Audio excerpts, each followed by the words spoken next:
ओ मुसलमान। सैयद अब्दुल्ला शाह बुखारी जी शफ़क़त ताईं मौलाना अब्द चांडे जी शाइरी शायदि रब पाक खे एतिरी वणी वई जो हुन संदसि पंहिंजे हिक बानड़े खे दुनिया में एतिरो मान ॾेई छॾियो जंहिं लाइ वॾा तवंगर बि हसरतूं कंदा आहिनि। इलाही दुआ अब्द जी तूं अघाए, इन मौलूद में घुरियल उहा दुआ संदसि लबनि मां निकिरंदी आहे त हिकु अजीब सहर छांइजी वेंदो आहे। मरीजन के फरनाए ताज़ो कराए, मरीजन के फरनाए ताज़ो कराए, इलाही दुआ अब्द जी तूं अघाए, इलाही दुआ अब्द जी तूं अघाए। हूअं त हिन रफ़ीक शाह अमरोटी, सनाउल्ला जतोई समेत अनेक अल्लाह वारनि शाइरनि जी शाइरी गाई, पर शायदि मौलाना अब्दुल्ला चांडे उर्फ़ अब्द चांडे जी शाइरीअ सां संदसि को नीह जो नातो आहे।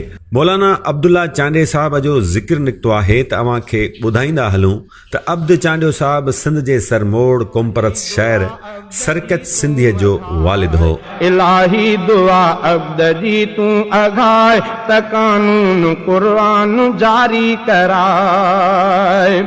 ही खजिन ऐं अंबनि जे बाग़नि वारो उहो ॻोठु आहे जितां साइकिल ते चढ़ी मौलूद पढ़ण लाइ निकितल हिकु नौजवान जे सफ़र में सणायूं थींदियूं वयूं।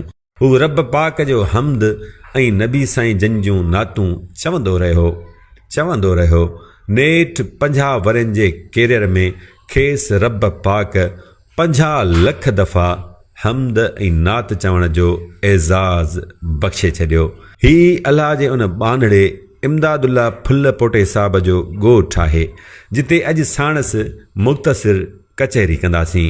असुर जो उथी पंहिंजो साईं पुकारनि, उञायल बुखायल उहे कंहिं खाराया, सो अल्लाह अल्लाह अल्लाह फलक अर्श कुर्सी।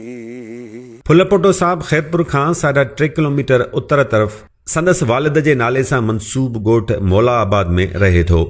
खजिन ऐं अंबनि जे वणनि वारे छांवरे में वसंदड़ ही ॻोठु ॾाढो पुरसुकून लॻो। हू को वॾो ज़मींदार न, बसि 2-3 एकड़ ॿनी रखंदड़ आबादगार पिणु आहे। ॿियो फ़सुल एतिरो ख़ासि न थींदो आहे। हा, खजी आहे, थोरो थोरो अंब आहे, इहो थिए थो। इमदादुल्ला फुलपोटे साहब जो वालिद मौला बख़्श फुलपोटो पुलिस जी नौकरी कंदो हो, जेका हुन थोरे वक़्त बाद छॾे ॾिनी।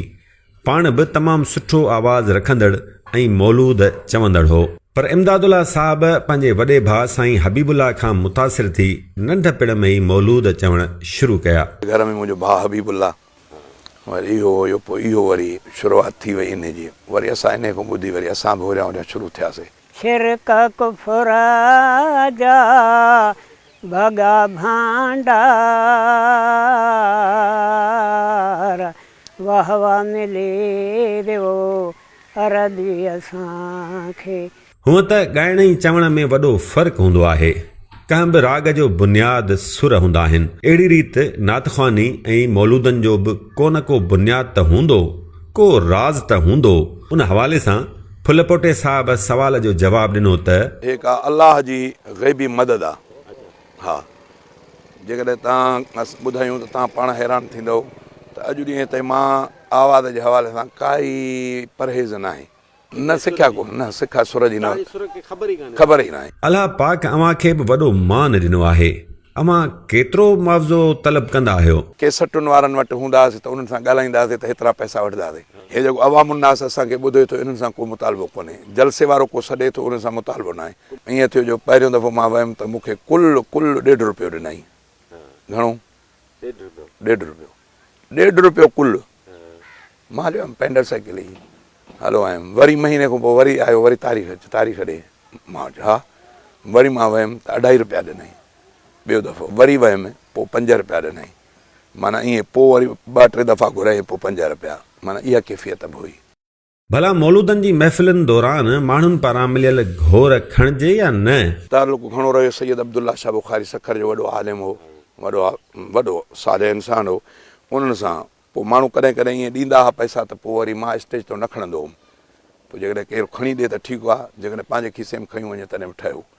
मां वञी करे न खणंदो हुउमि पोइ हिकिड़े दफ़े मूंखां पुछो त छो नथो खणी मां इन करे नथो खणां त छा चवंदा त माण्हू हाणे भाउ नात चई वरी हाणे पैसा मिली थो वधे इहो सुठो नथो लॻे पोइ मूंखे फरमायो त इहा वॾाई आहे इहा तकबुर जी निशानी आहे इहा अलाह खे न वणंदी आहे तंहिंजे करे जेको अलाह अलाह जे रसूल जी तारीफ़ ॿुधी तोखे ॾिए थो त आख़िर पैसो त उनखे बि प्यारो आहे न उहो तोखे ॾिए थो तूं न खणंदे त हुनजे दिलि ते छा असरु थींदो तूं पाण तलब न कर बाक़ी जेकॾहिं अलाह अलाह जे रसूल जे नाले ते केरु ॾिए थो त इहा अलाह जी ग़ैबी मदद आहे इमदादुल्ला फुलरपोटे साहब खे हूअं त सॼी सिंध जी कुंड कुड़छ में माण्हू घुराए संदसि सहर अंगेज़ आवाज़ ॿुधंदा आहिनि पर बलोचिस्तान ऐं ॾखण पंजाब या सराइकी बेल्ट में बि संदसि पारां थींदड़ अलाह पाक जे हमद ऐं मिठड़े मुरसल जी नातख़्वानी ॿुधण लाइ माण्हू आता हूंदा आहिनि मारवा मदीना मेरा मदीना दिल में लौट गए लोग भी मदीना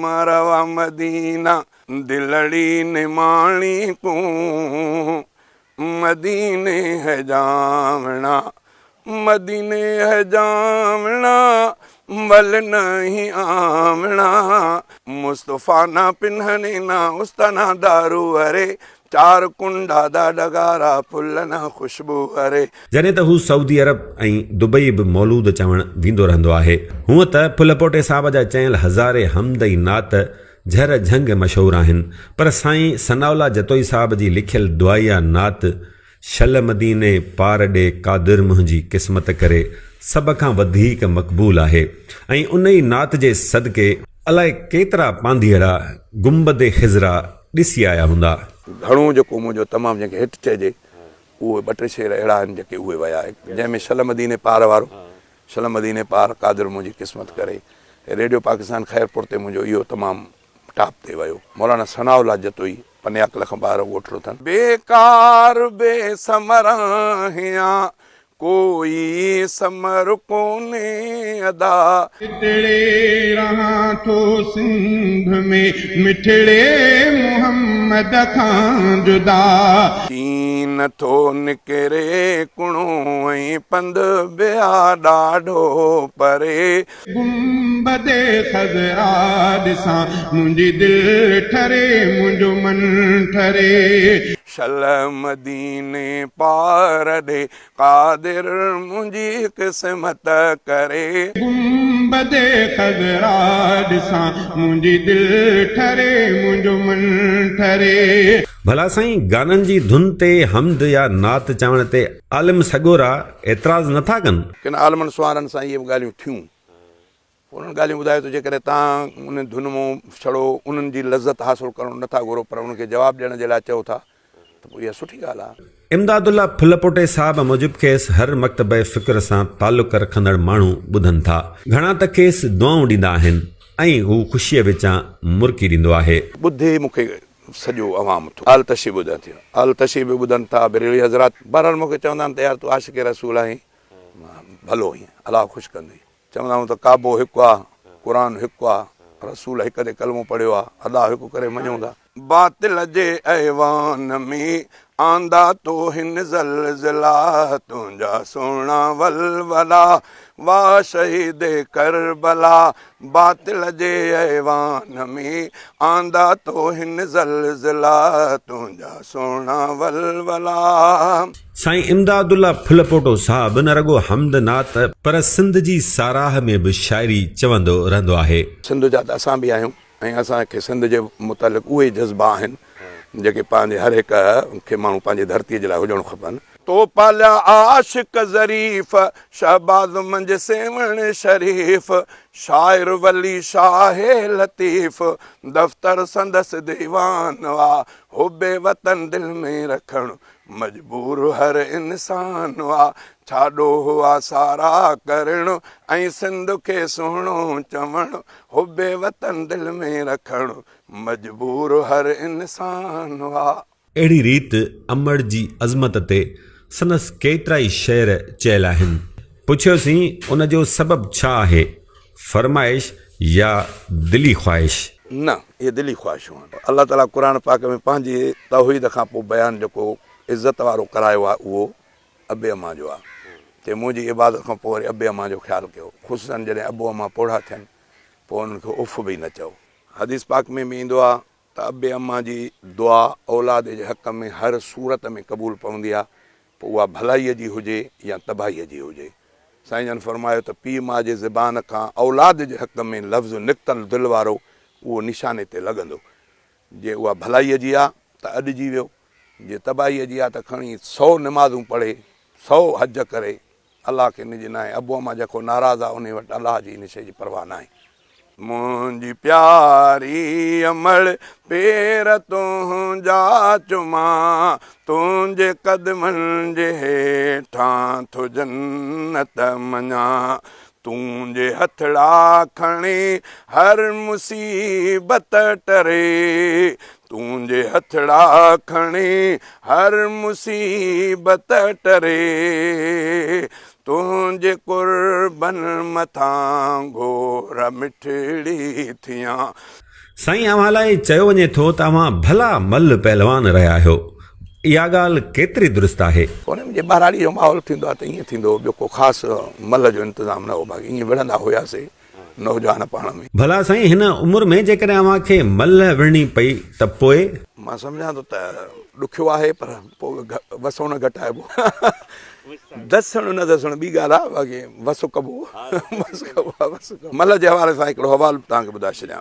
रसूलुल्लाह सल्लल्लाहु अलैहि वसल्लम जन जे वक़्त में हिकिड़े इलाइक़े जो वॾो मशहूरु मल हुयो, वॾो मल हुयो।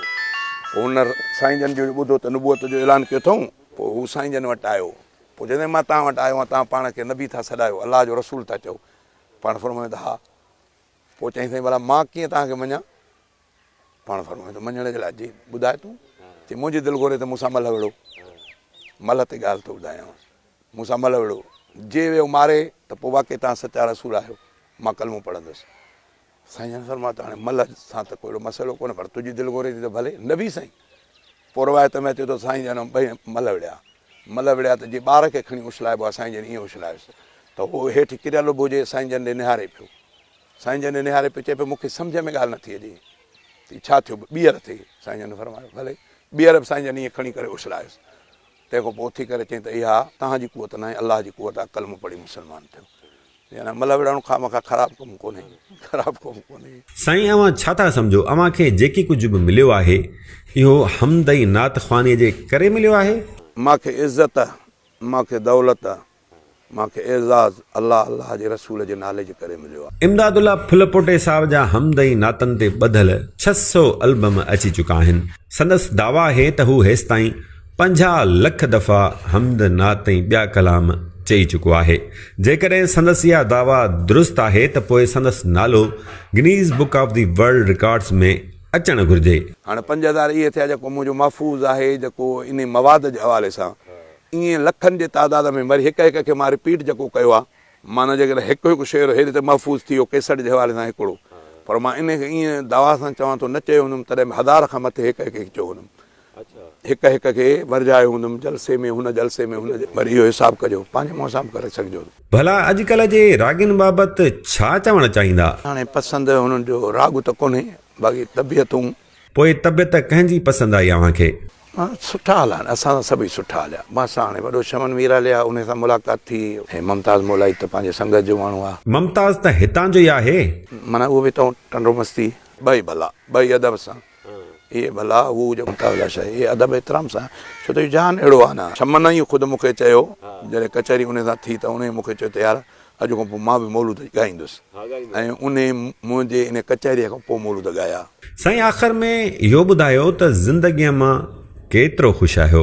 मां एॾो ख़ुशि आहियां जो मूंखे सम्झ में अचे थो त मां छा कयां रब जी तारीफ़। मां एॾो ख़ुशि आहियां। शर जो मुजाहिद तो हैदर खपे, न किसरा खपे की न कैसर खपे। समूरे इंटरव्यू दौरान कंहिं नोट कयो हुजे अलाए न, इमदादुल्ला फुलपोटे साहब पंहिंजी ज़िंदगीअ जे मुख़्तसिर अहवाल ॿुधाइण दौरान हिकु बि लफ़्ज़ अहिड़ो न ॻाल्हायो जंहिं मां नाशुक्री झलकंदी हुजे। अलाह पाक जी सना, संदसि महबूब जा नात चवंदड़, शोहदाए करबला जो शान बयान कंदड़, जीजल सिंध जी साराह कंदड़ ऐं अमर जी अज़मत जो अहसास ॾियारींदड़नि खे रब साईं सदाईं ख़ुशि रखे। इलाही दुआ अब्द जी तूं अघाए। अॼु मरां पोइ मरां मां जॾहिं फौत थियां, अॼु मरां पोइ मरां मां जॾहिं फौत थियां, हा कजो मां थो चवां सिंध में मूंखे दफ़न, ॻाल्हि कई दिलि जी लबन, सिंध आ मुंहिंजो वतन।